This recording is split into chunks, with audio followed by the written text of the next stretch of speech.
Hello and welcome to another replay review. We are taking a look at a replay by XenoJade. He is the player you know from High Noon, and this time he's going for Siren. He's playing green and 900 rank in this replay.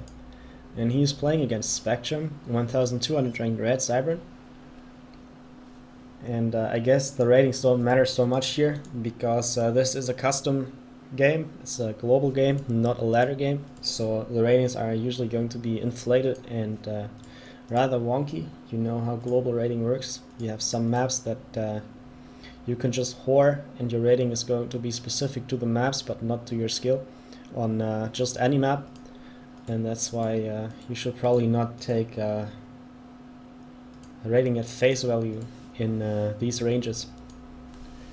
So XenoJade is going for a modified Hydro Rush, which is a good option on this map because you can see how the Hydro is a little far away, and just going for the Hydro immediately would probably result in a low power setup. And it would be better to have a little more power in the bank, and to achieve this XenoJade has built this extra T1 power generator before building the 4 mixes and before going for the Hydro with the Engineer and the ACU.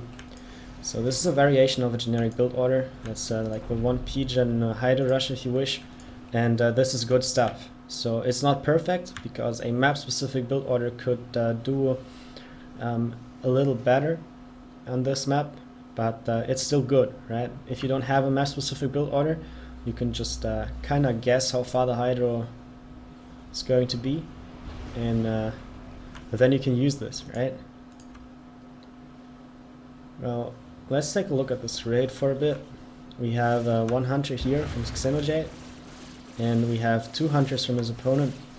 But it looks like XenoJade is tryhard microing this hunter, and that's actually beautiful. So that was a 1 versus 2, and the lone wolf won this one. Now it's going for this engineer, but this is where you want to commit. So maybe XenoJade's attention is elsewhere, and well, the critical time frame when this hunter could have killed this engineer is over. So very unfortunate, but that was still nice micro at the beginning. So nicely done.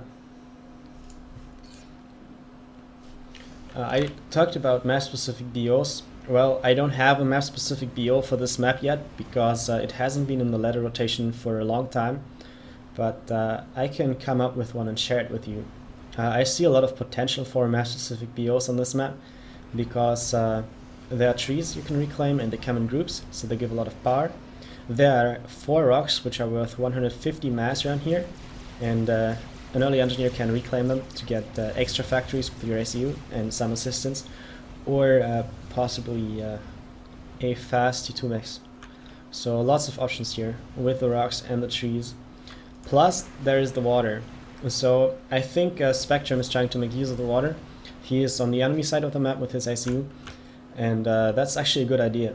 So he has queued up a route that is going to lead him to the enemy Hydro, and he can kill this Hydro, possibly some power generators, an engineer, and maybe get some reclaim. So this is a good use of the ICU, and I hope he's going to commit to that, because the only thing that can really kill his ACU is going to be T1 Navy or T2 Air. And both of these things are quite expensive to set up in the early game, and anybody who gets these is usually going to lose the land fight. So good use of the ACU here, since it's not going to be in danger. Even if it's up against the enemy ACU in some units, it can still retreat into the water. Spectrum is using his 3rd air bomber at the enemy Hydro, I guess. Well, if you use a bomber, you want to hit groups of engineers building power of factories, or you want to hit expanding engineers. And after you killed all of these, you can still go for upgrading mixes or groups of T1 power generators. But the Hydro is probably the last thing you want to target because it has so much HP, and it's quite easy to rebuild even if you have a bad economic situation, if there is the wreckage still. Right? So don't go for the Hydro ever with the T1 bomber early on. You can still go for the Hydro later if you have multiple bombers, but not that early in the game. Okay, so this is actually something important. You can see this yellow number on the mix overlay. That indicates that this mix is being upgraded and it's almost complete. T2 mix. So you can see the difference in setups here, right? So XenoJade is going for a spam setup, and he's trying to achieve a production lead, and Spectrum is trying to go for an economic lead by getting this early mix.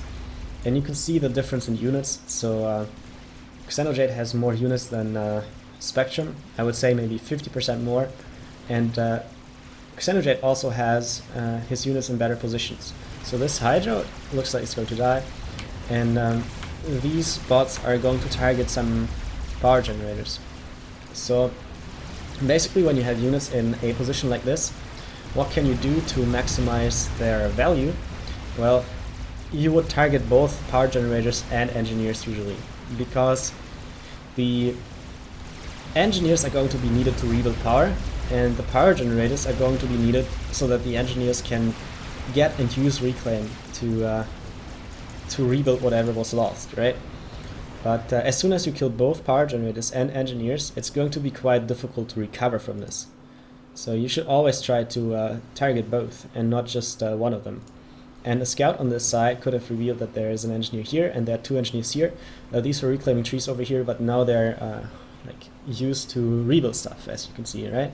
And if these were dead, then Spectrum would have a harder time to recover. Just losing power generators didn't hurt so much because he had overbuilt power generators anyways. Well, it looks like now the second wave is coming in. There is an unwalled PD. You want to avoid this at all costs. Always wall your PD. And I guess we need to talk about this PD for a while. So this PD is in a terrible position because this expansion has one...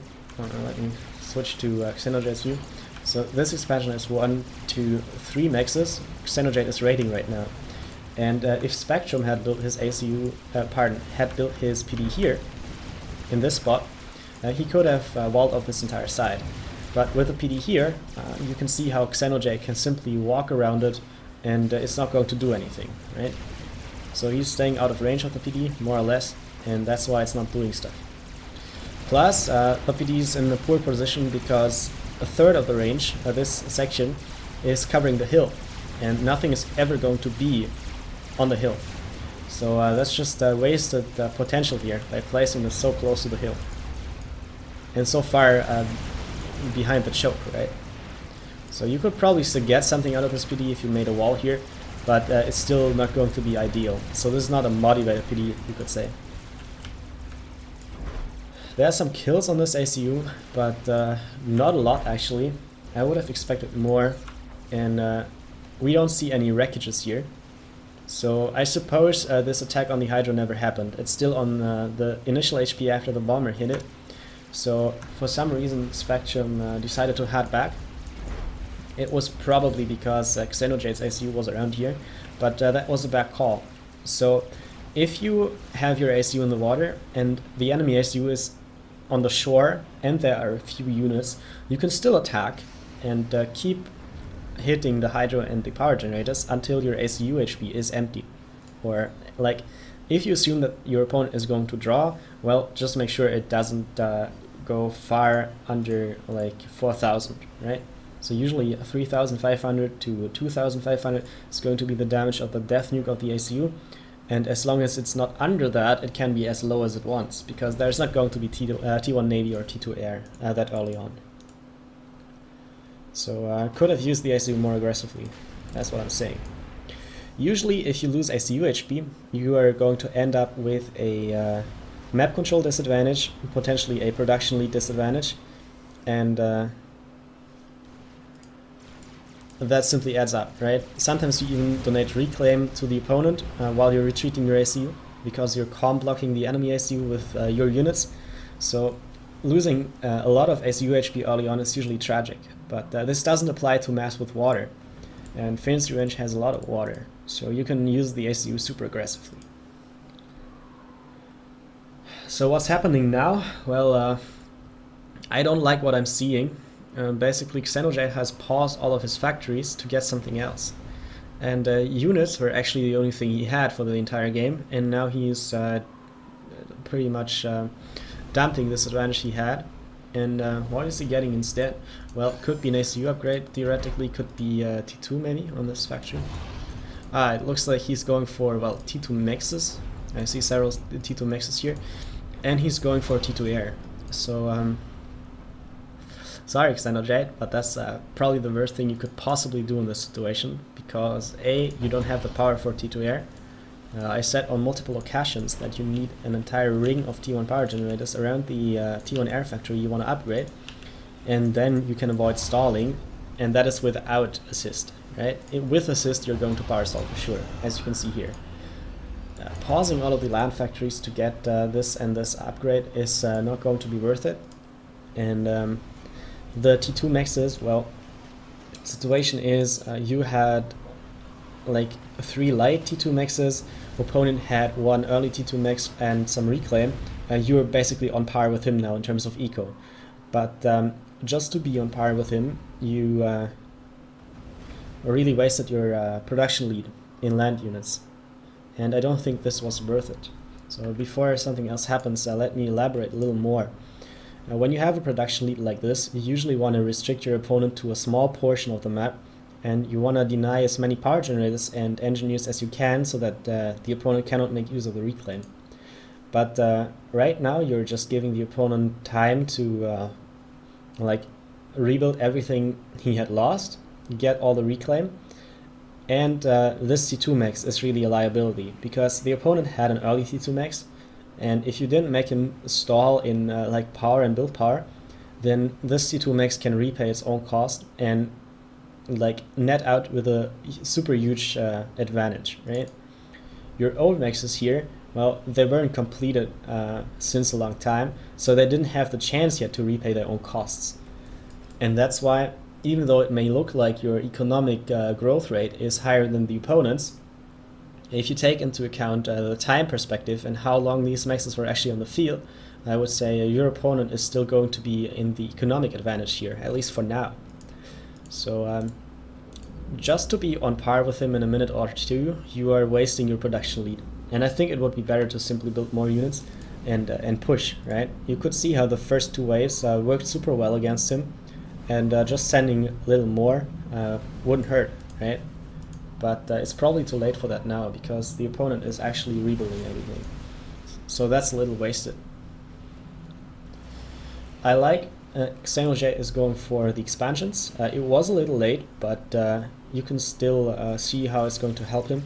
So he sent a single bomber at the top expansion and 2 bombers at the bottom expansion. I think with the anti-air buff you need 2 bombers to take this out. Pausing again. You need 2 bombers to take out the T1 mobile anti-air that is in this civilian island, and 2 bombers are going to kill this. You can get this reclaim. It's around maybe 500-600 mass, so pretty good actually. And you can get this as soon as you have air control, and you can afford to spare a single bomber for a bit. So you could have gotten this a little earlier, but I like the fact that you're getting it. And well, I guess we just had an air fight. Seems to be in the line of thinking that, well, I do have T2 air now, so I better use it for something, and to use it I need air control, so let's send in all the interceptors and see what happens. Well, unfortunately it didn't work. So I think XenoJade sent in his interceptors without scouting the enemy air previously, and now he simply lost a battle because of incomplete intel and bad micro. So the opponent had about the same number as XenoJade in interceptors, and the opponent managed to well, get behind the interceptors of XenoJade, plus the opponent had radar coverage, while XenoJade did not. So that's lost air control now, and this T2 air is not going to work out now. Of course, getting a T2 pigeon is good, right? But it's not going to justify the cost of the T2 air itself. And this factory is kinda dead now, so it's as if you never built this. And I think soon we can see why pausing these factories hurt. The opponent is just building more and more units, and if you take into account the number of active factories, well, it's basically on par now, right? So what you had in a production lead early on is gone now.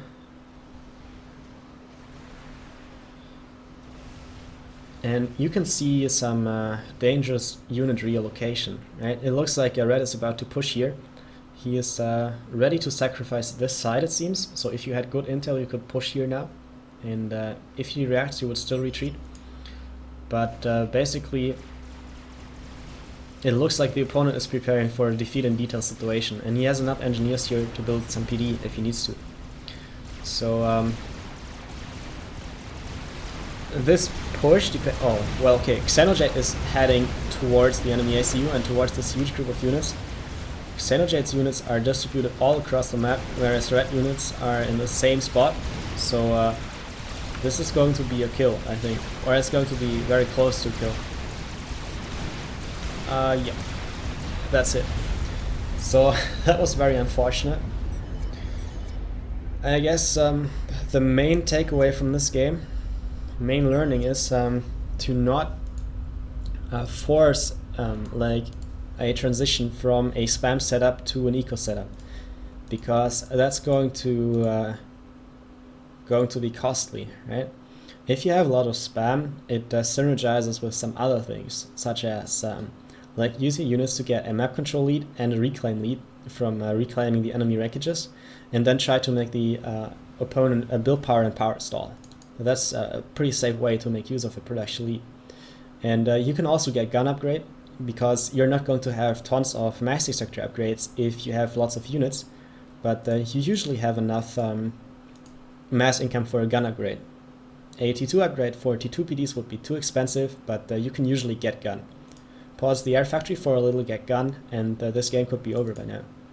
So because you switched from spam into eco, you lost these important synergies you could be getting otherwise, and your production lead was gone and wasted. So that's why you lost XenoJade, pretty much. And I guess, considering other mistakes that were made in this game, you could have dragged this on for a little longer with better intel and better unit positioning, and you were in the economic growth rate advantage now. But it was still not a good choice to force this transition, I think. T2 air and T2 mixes were just not a good call in this situation. And some advice for Spectrum. Well, I did like the ICU positioning here around the Hydra, but you should really use it if you go there. And you should not retreat because the enemy ICU is around, and you should not retreat because there is a push at your base and you think you need the ICU there, because by the time it arrives, the push is going to be over anyways. It's better to keep this ICU in this position and use it until the ICU is on low HP, and then retreat to the water. And trust me, in 99% of the games, the ICU is going to survive even if it's on low HP because of the water. And in the 1% of the residual games, it's because you didn't scout a T1 Navy or T2 Air Factory, and then it's also kind of your fault. But using the water is usually safe. So I hope both players learned something from this video, and soon I'm going to provide a tutorial on possible map-specific build orders on Finn's Revenge. So I hope you like this, and stay tuned for more.